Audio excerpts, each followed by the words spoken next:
Hello? Hello. Yes, this is Director General. Good morning, dear Director General. How are you? Very well, Mr. Prime Minister. Thank you very much. How are you? Thank you. Me too. But we are quite concerned about the recent situation. This is why I'm calling you, and I want to find out what happened exactly, and I want to listen your opinion on the situation. Of course. Are you interested in Syria? Yeah, correct. And the situation in Syria and in Salisbury cases are formally different things, but in fact are links in the same chain. I think so. We are absolutely sure that those responsible for Syria and Salisbury must be brought to account at different levels, the level of OPCW and international political level. I think this is the position taken by many state parties, and I'm very pleased by that. As far as the OPCW involvement is concerned, Mr. Prime Minister, we were asked by the United Kingdom to provide technical assistance to take samples and to analyze them in our designated laboratories, which are very reliable. And the work was done, and it is now concluded. And the results, in fact, confirm, as far as the identity of the chemical which is used, we were able to confirm the results achieved by the British authorities. Mm-hmm. So we don't call with the same name, but the nature of the chemical is in fact identical as far as the chemistry is concerned. So the formula is the same and so on. So they call it Novichok. We cannot call it Novichok because Novichok is a terminology used by Western countries. It's not universally used. So that's the only difference. It's like calling water and H2O. It's exactly the same. But our laboratories and experts, of course, were not mandated to trace the source, the origin of this chemical to any country. The British have taken, of course, their own position because they may have additional information, which we do not have. In any case, our mandate was limited to identify the chemical, which is done now. And the results of analysis do not indicate the presence of any other chemical substance in addition to what we have found and announced. Yeah, I understand and I know. I don't specialize in chemistry and I have only basic knowledge. So please excuse me if I ask you to explain to me some basic, simple things. So, yeah, I know. And for first of all, Salisbury, what I'm interested in. Based on the report, we defined the chemical composition and now understand that those who prepared the substance had a higher level lab. Correct? Actually, our laboratories found that the chemical substance, toxic chemical which was used, was of high purity. That means, according to our experts, that it could not be done by, say, terrorists or organized, crime or individuals, but rather it should have been done by real experts who had experience in this field, and this could only be done, in full-fledged facilities or laboratories. So it cannot be done anywhere. But you are not sure that it could be produced by state? We cannot be sure. I mean, our experts cannot verify this, but they think that it was done by real experts. Okay, so it's not possible that it was produced by a private actor. Oh no! I think we can exclude this. Yes, I don't think it can be done. Okay, so if it is the state, I hope you understand that it could be only Russia or If not, do you have any ideas which other states could develop this substance? In theory, such labs are in Russia, but in Great Britain, USA, Ukraine, and even in Poland as well. Yes. Mr. Prime Minister, according to us, our experts, it can be produced in any state. So this cannot be excluded. However,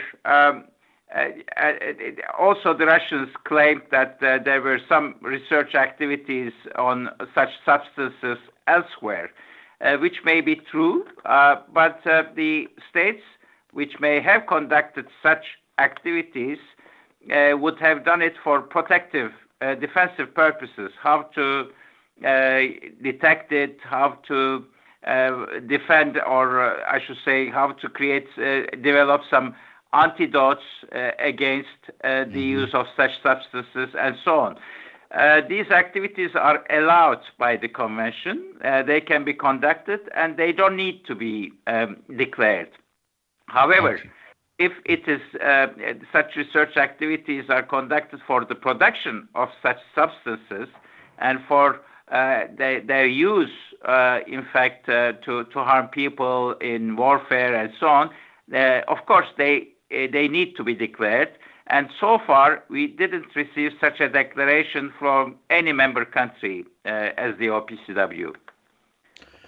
So it could be produced in any country. So I just in theory, yes. In theory, yes. So even in the U.S., even in the absolutely. I mean, in any country where there would be some chemistry expertise, because the material which is used, as I am told by our experts, is accessible. So that's the problem we face with this chemical, toxic chemical. The material to produce it is available without any restriction. However, a high degree of expertise is required, and also a good laboratory is required. So this substance classified as Novichok, but some Western countries, correct? Actually, it is the name. Otherwise, the substance is the same. Okay, and so you don't know how to call it. Is there any possibility that this? But this is a chemical name which is used by an international association of chemistry. We call it IUPAC, International Union of Pure and Applied Chemistry, and it is included in our report. So your collaborators may present to you the report. It's classified report. I don't want to mention it on the phone. Yeah, correct. I agree with you. We also closely follow the position of Russia, even though we are skeptical about Russia in general. There are some remarks. We still don't understand how Skripal survived. Was there an antidote, or were there complex measures to cure them? The closed part of the report doesn't give any explanation how 18 days after the poisoning an undecomposed toxic chemical was found in the blood of Skripal. But actually, this question was raised the other day by the Russian Federation as well, and our experts gave a response, explained that one of our laboratories was able to identify this, and apparently it's scientifically and technically feasible. Okay. Yeah, I know, but her father, who experienced more serious poisoning, didn't have anything like that. I don't know why. Yes, all this I am not able to explain because I am not an expert on correct. chemistry. I am a humble diplomat, but I was assured about the reliability of the findings of our designated laboratories, actually, which are very well tested for the past 20 years now. I'm really sorry that I ask you these questions, but I need to report to my parliament and with my colleagues what they think about that. And I also interested in the position of Russia. The ambassador of Russia to the UN believes that somebody could inject the chemical into her blood while she was in coma. Yes, that's what they claim. But of course, this is a crime, what they allege here. And when they raised this at our Executive Council the other day, the British ambassador reacted very, forcefully. So it could. So it's not impossible, or I need to. I don't know whether it's possible or not, but as far as our organization is concerned, of course, we are not involved in the investigation. So our role was only to determine the nature of the chemical which is used, and it was done. So we cannot really interfere, and we don't have such an expertise to find out whether the material could be injected when the victims were in coma and so on. But the material, Mr. Prime Minister, the chemical substance was also found from the places where our experts collected samples, like the handle of the door, like the places where they were in the bar, in the pub, and a few other places. So it's not only from the blood that they identify. I know. Yeah, I need to explain this situation is crazy. They killed animals, destroyed evidence, their houses. Was this what is so necessary, or they should have given OPCW specialists the opportunity to inspect them? The UK doesn't want to share materials of investigation with Russia. Maybe it is wrong. I don't know. I am not able to comment on this. Their national sovereign, rights. We had a similar incident in Malaysia last year, as you may remember. In February 2017, half-brother of the North Korean leader was killed at the airport, at Kuala Lumpur airport, with the use of a nerve agent, VX. And in that case, the Malaysians didn't want our involvement. We only provided some material. Apart from that, they conducted the whole investigation themselves. So we cannot really impose, on any member country that the OPCW's involvement. And after an initial stage, the UK asked us to verify by inviting our experts, which we have done. But our experts were not involved in the national investigation, criminal investigation. We were only asked to determine the nature of the chemical, which is done. Yeah, it's really important because of its impact on the political situation. So I know. So I know that it's going to be debated, but we are very confident, Mr. Prime Minister, if you wish, about the findings of our experts and about the quality of the work of our laboratories. I know, absolutely, and that's absolutely right.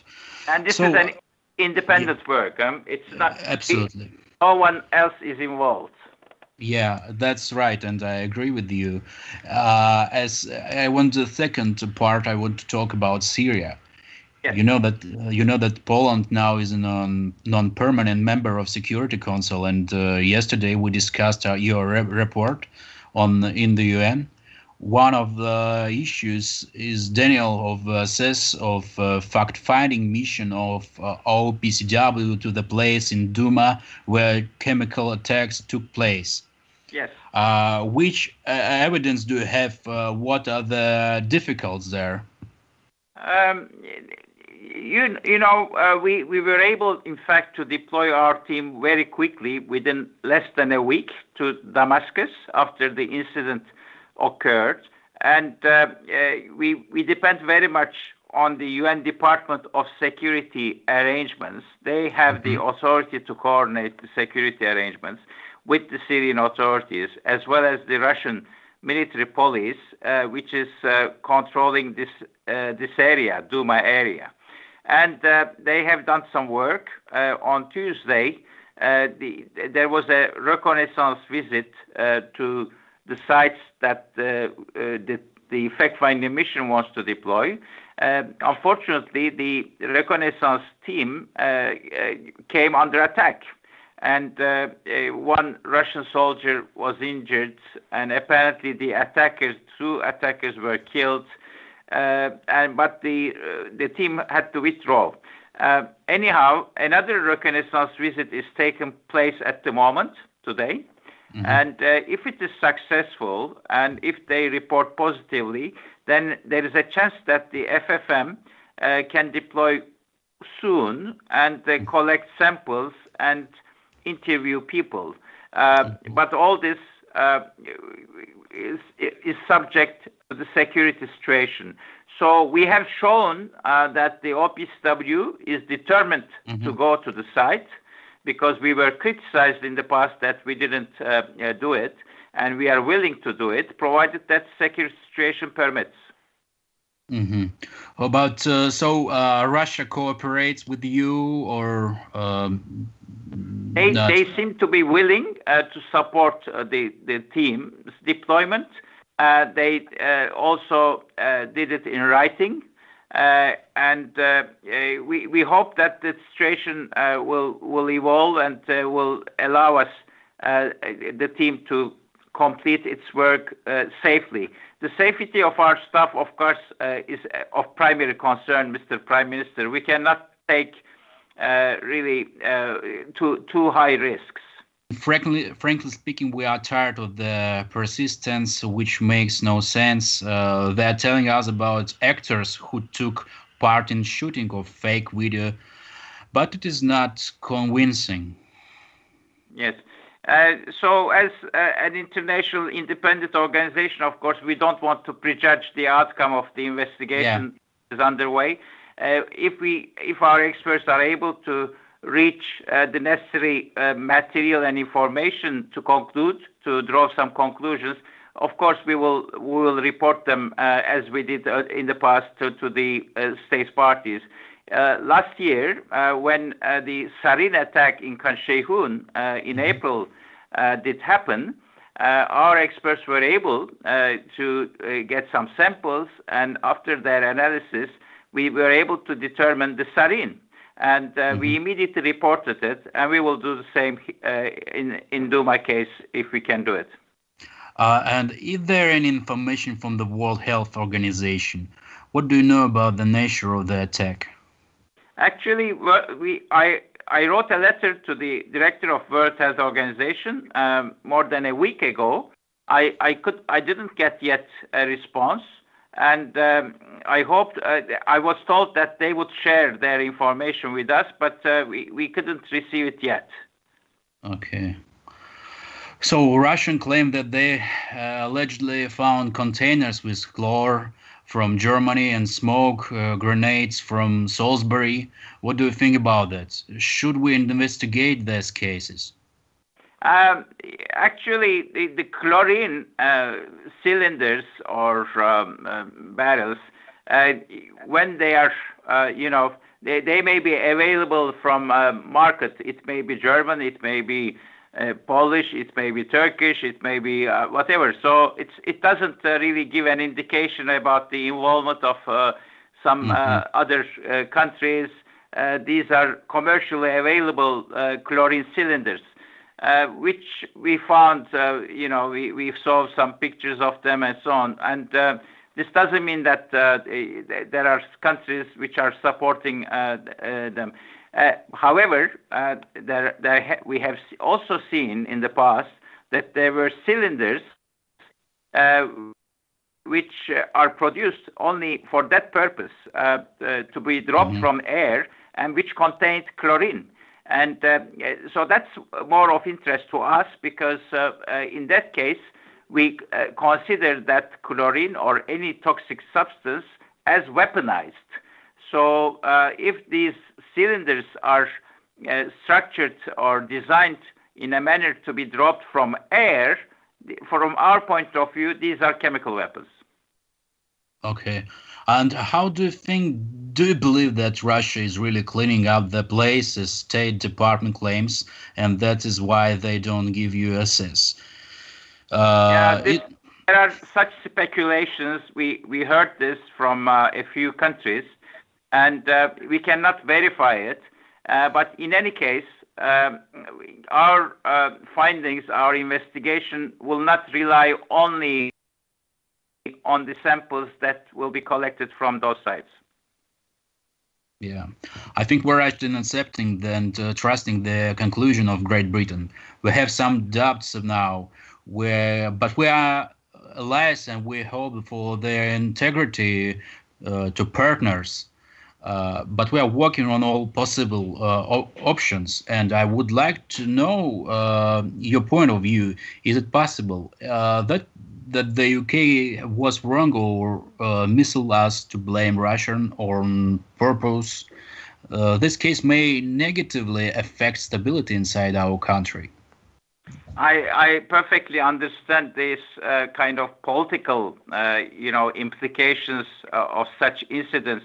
However, our organization is in fact purely technical organization, and our member countries also want us to remain technical, not to get into politics.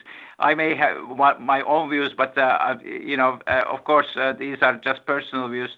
In any case, we are not able to speculate on the attribution, as we call it, who are responsible of what, and this goes beyond our mandate. That's why actually the Security Council 3 years ago established a joint investigative mechanism, which was chaired by a panel, and they worked on the attribution aspects of the allegations of use in Syria. But unfortunately, the mandate of this mechanism, JIM, as we call it, was not extended because of Russian vetoes last year. So I hope that this issue, and at the moment there is a gap on this. Anyway, dear Director General, thank you for your support and for your allegation, for your help to us. We want to find out what happened exactly. You should know that. Thank you very much. I really appreciate, Mr. Prime Minister. I appreciate your call and the support you are expressing for OPCW. Thank you for your conversation and have a nice day. Thank you, Mr. Prime Minister. Bye-bye. Thank you. Bye.